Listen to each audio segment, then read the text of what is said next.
Hey guys, this is What If Deku Was a Viltrumite Part 3. Let's dive right into it.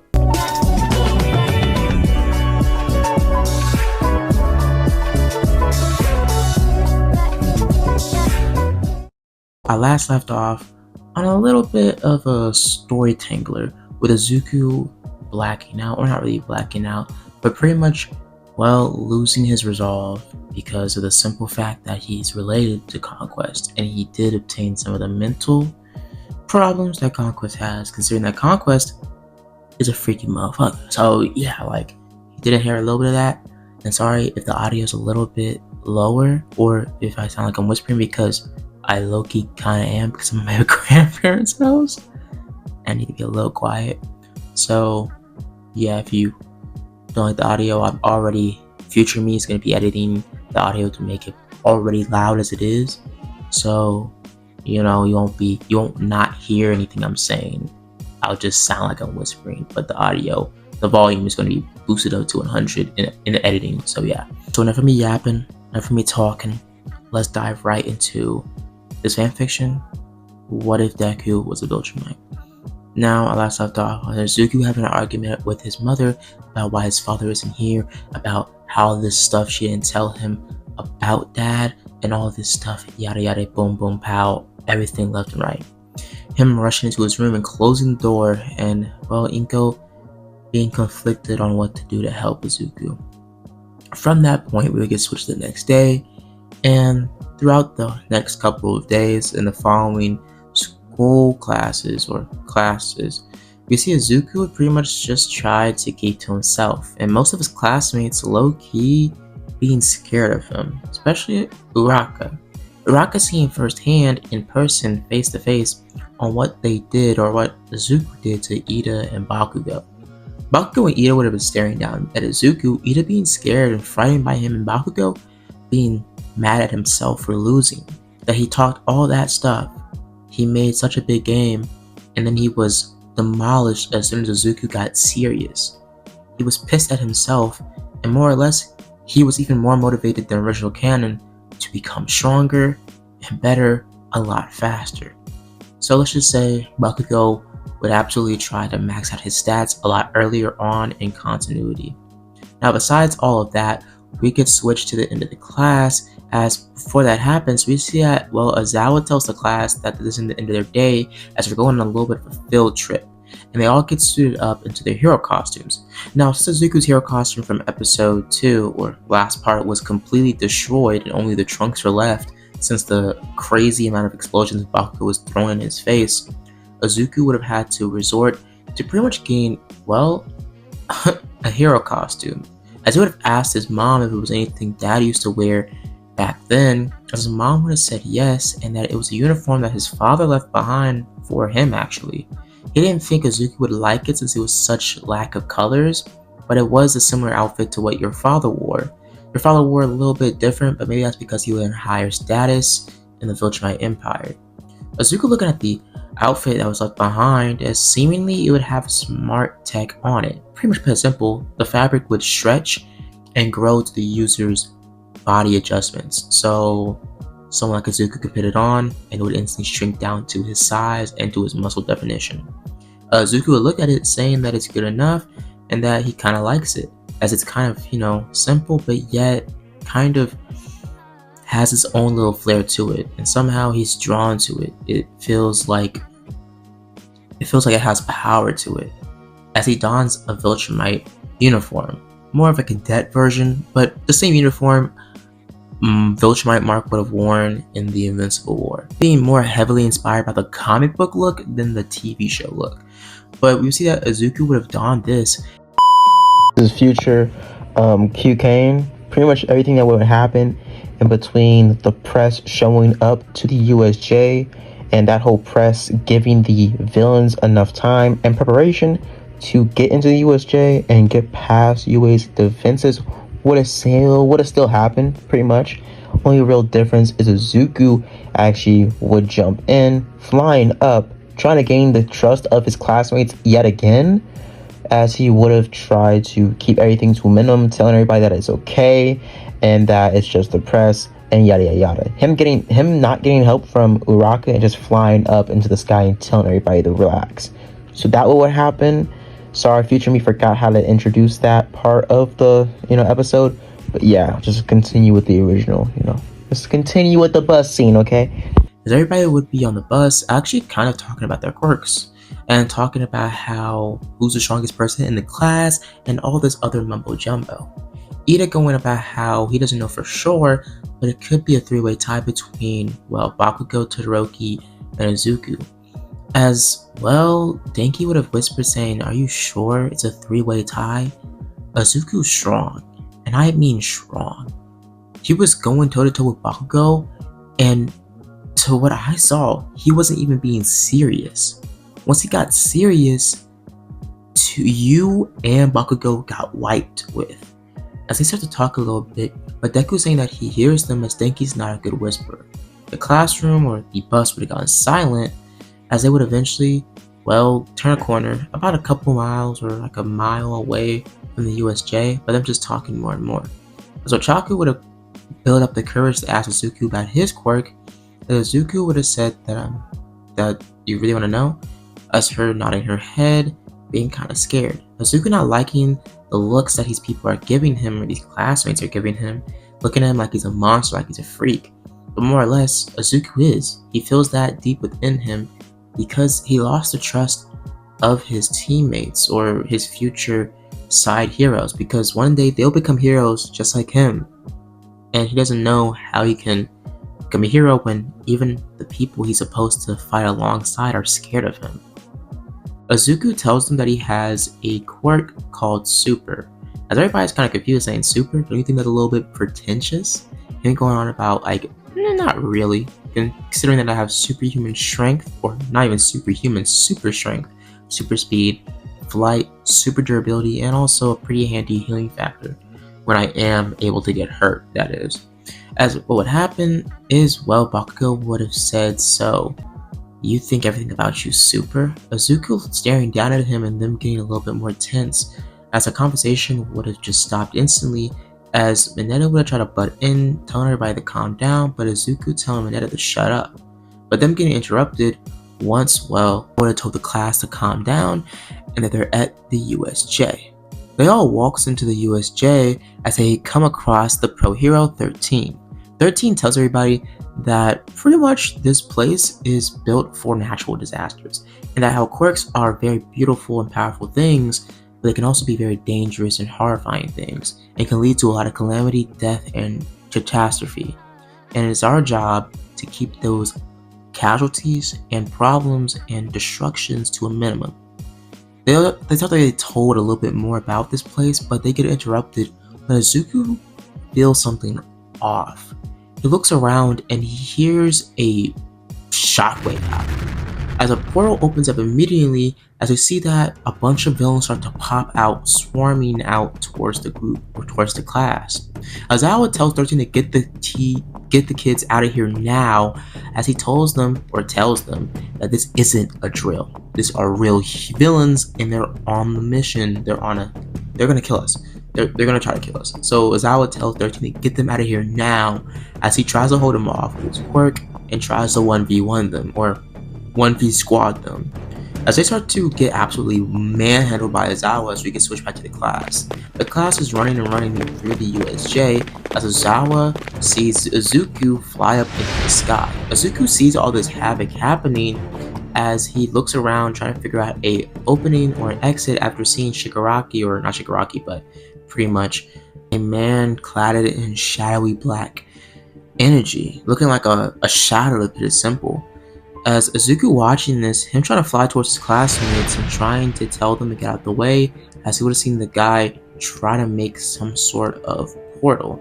Him grabbing 13 and trying to push her out the way, as they would have tried to go toe to toe, but Izuku, seeing the amount of force they were going toe to toe towards each other, Izuku gets sent flying into a crater as 13 watches this and tries to get back to the fight.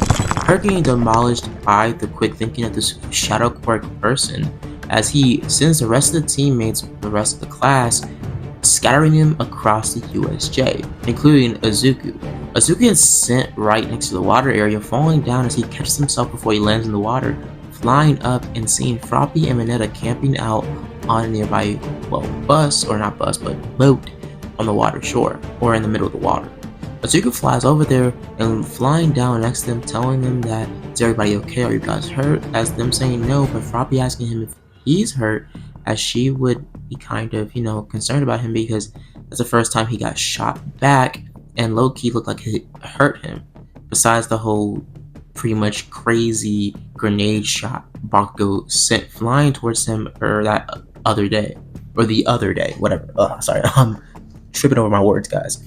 But Azuku tells her that it's okay and he's completely fine, and that they should get ready and get on, their way to get the rest of the class, get them out of here, and pretty much, try to keep everybody alive.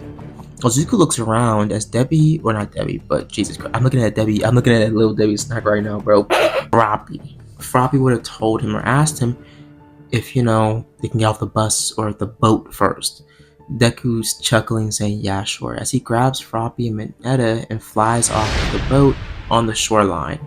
Before they're flying or they land, a shot of water blasts towards Azuku as Azuku gets sent down to the ground, but he catches himself before he falls into the water as he flies Froppy and Mineta to the shore as a couple pro heroes, or not pro heroes, but pretty much villains, start to rush Azuku. Azuku dodges and weaves, grabbing one of them and chucking him into a concrete pillar next to the shore, as he also kicks one of them straight in the noggin, knocking him out cold.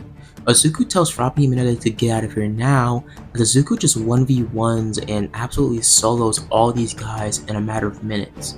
He flies up into the sky, trying to figure out where the rest of the classmates are, as he sees, Ada trying to get out of the USJ and call for help. Ada gets side blitzed by a couple of villains about to jump him, but Azuku flies over there, grabbing the villains and throwing them down on the ground and knocking all of them out, telling Ada to go now, as Ada looks at him and they share a, understanding look, as Ada rushes off, using his ingenium speed to get out of there as fast as possible. Azuku looks back, noticing that he could get the pro heroes, but more or less he's the strongest person in the class, and he doesn't want to leave them behind to fend for themselves, considering that, they're not at his level, or at least to his knowledge. Azuku flies up yet again, but gets side blitzed by some sort of unknown assailant clad in all black.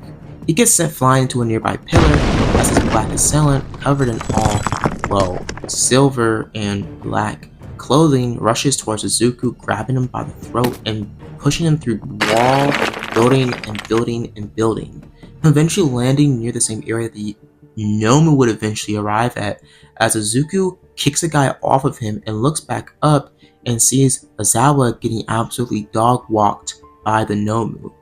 Azuku rushes over there, punching the Nomu down the chest, sending it flying and catching Aizawa before he falls onto the ground. He tries to get Aizawa back up as Aizawa coughs up blood, telling him to get out of here now, and that the classmates need to get out of here now. You're just a student, as he starts to cough up more blood.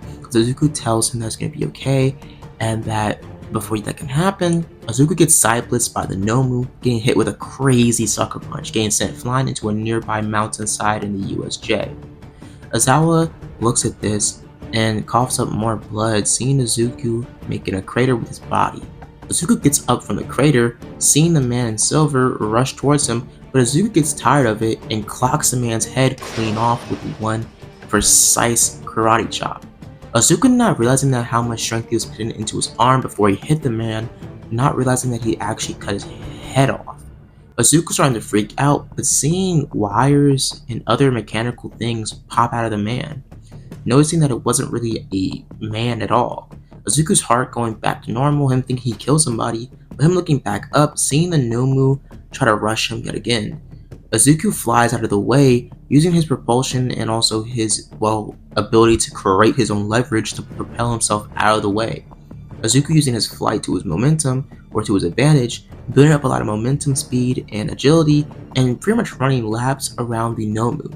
The Nomu gets tired of this and clocks the ground, pushing Azuku off of balance as a piece of rubble clocks him in the forehead as the Nomu grabs Azuku and chucking him down at the ground. Azuku coughing up blood and being surprised on how furious and how strong this Nomu is. Him going on easy mode, not really accounting that this Nomu actually was strong.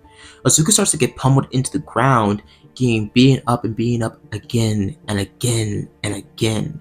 As most of his classmates are watching this from afar, as well, Kirishima and Bakugo actually try to jump in and fight against the Nomu, or try to fight against Kirigiri. Kirigiri looks at them, the Shadow guy, and is about to just straight up fold these guys, but Izuku looks up, seeing his classmates about to get dog walked, as he's also getting dog walked himself. Izuku's looking around and tries to find a way to get out of this moment, as he's starting to lose consciousness slowly. The Nomu's just beating him again and again and again. As Izuku notices a voice in the background, a man with whitish blue hair yelling at the Nomu to kill the boy now.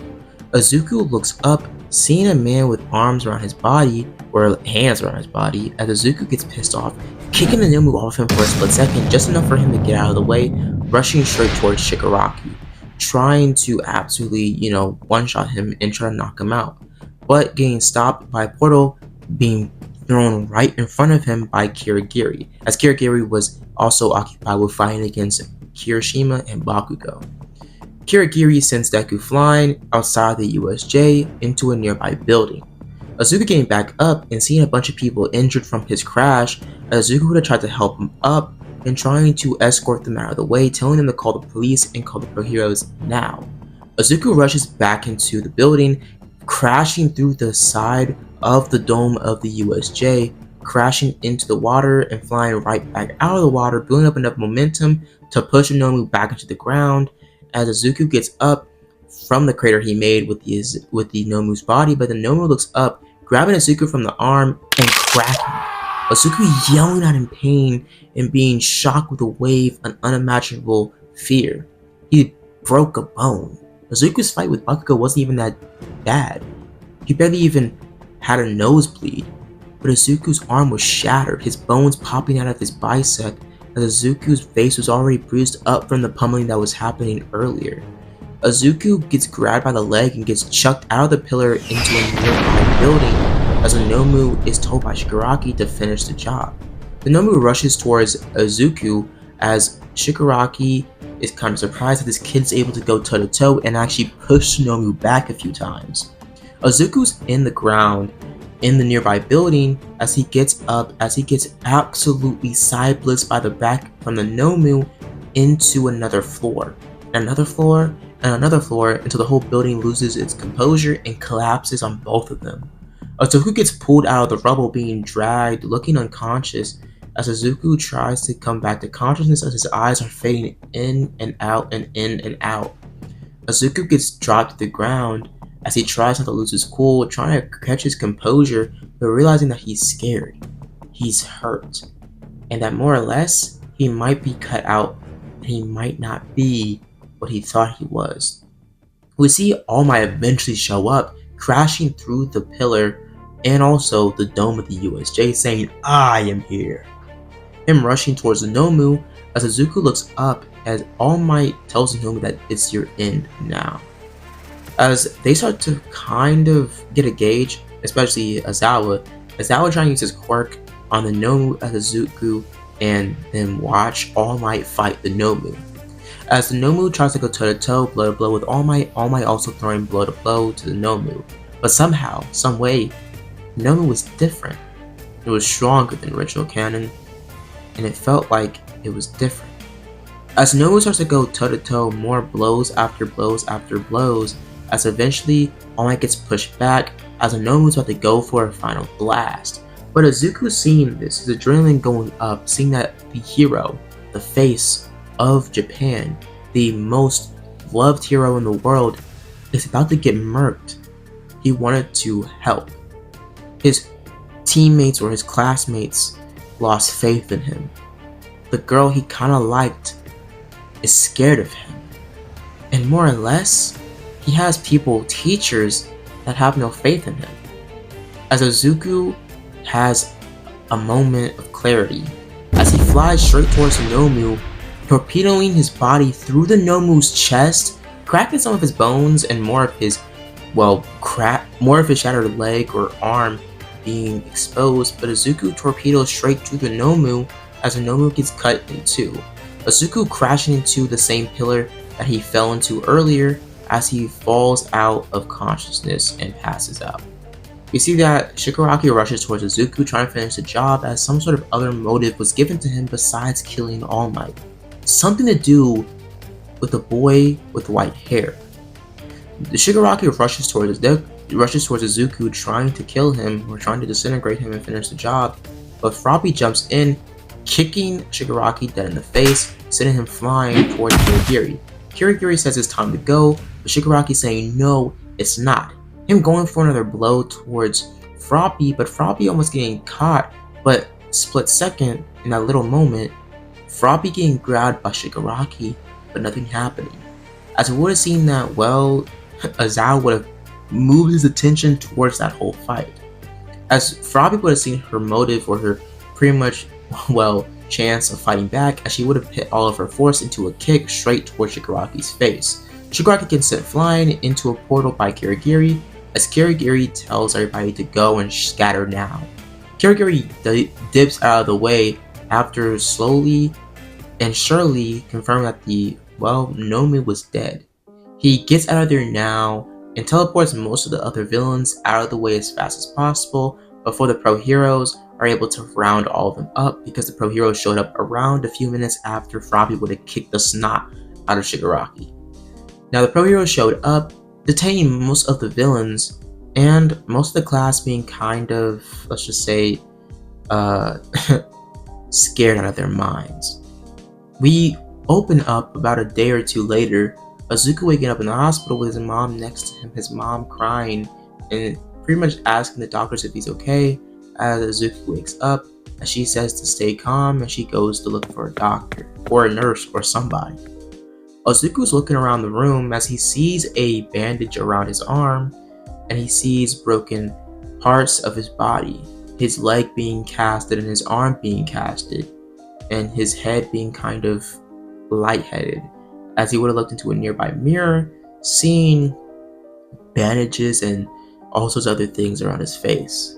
And to put a little rundown of the injuries Izuku's, pretty much took: a broken or fractured skull. Pretty much around his eye was a fractured skull on top of a pretty much bruised eye, and also a broken leg and a broken arm.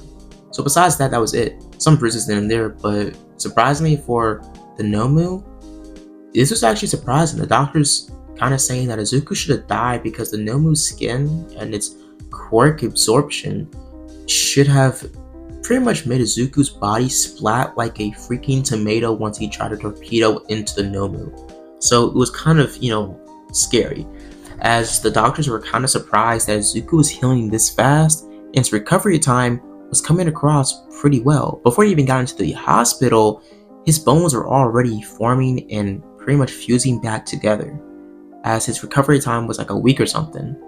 A fractured arm, his bones popping out of his bicep, and it would be good and handy dandy in a week.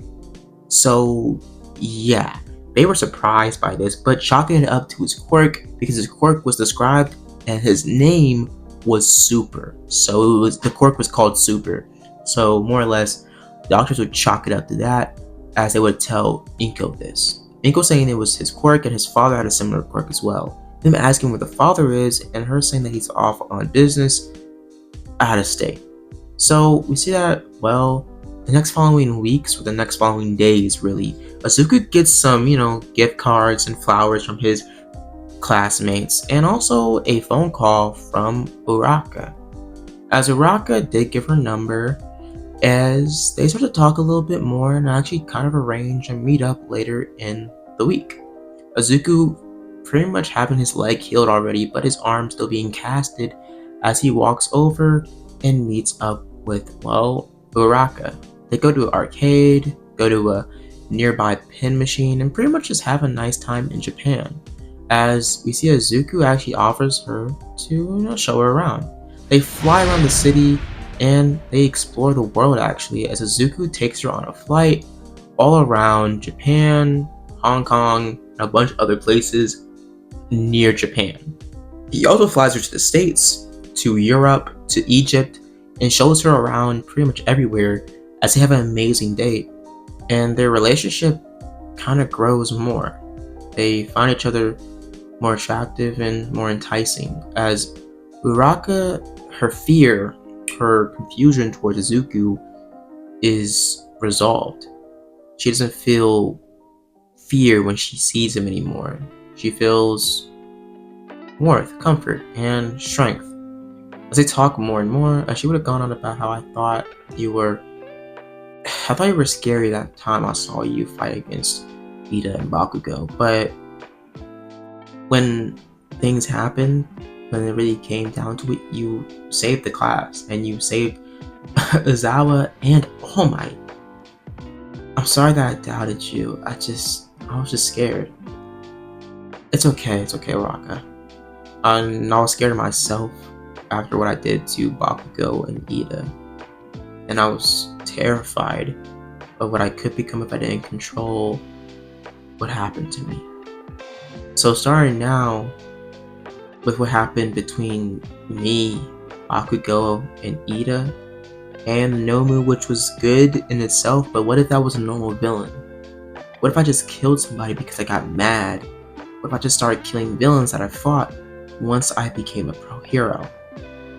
I don't want to be a murderer. I just don't want to be that. I don't want to be a monster. Uraka's saying that you're not a monster and that you're Izuku. You're a good person and you saved my life a few times. Around two times now. You're a good person, Izuku, and you shouldn't bash yourself for it. But what I would say is if you need to focus on something, if you need to make yourself better, do it. Don't wait for anybody else to tell you.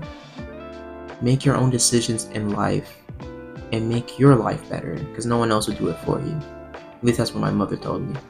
As they start to talk a little bit more, as they flirt a little bit more and more and more, as they get closer and closer, as they get interrupted by a phone call from Izuku. Izuku gets a phone call and his mom asks him, where is he? He should be home by now, and yada yada yada. Izuku pretty much chuckles saying that I gotta get back home and that, do you gotta ride back home? Her saying no, we're on the top of the Eiffel Tower, I can't just get a ride back. She hops on Izuku's back as they fly right back to Japan as he drops her off and he flies back to his house. Izuku talks to his mom, they have dinner, and his mom talks to him. She tells him that she didn't want to tell him in the past because she didn't want to burden him with more troubles. She didn't want to tell him about his father's problems and what he went through. But what I would say here is that I'm here for you always, and there's no more secrets between us, okay? As they would have had dinner, hugging, and pretty much making up between the whole argument they had the other day. So I'm gonna leave it up here, guys. So I hope you guys enjoyed the video. Hope you guys like and subscribe, and as always, guys, have a blessed day. Deuces.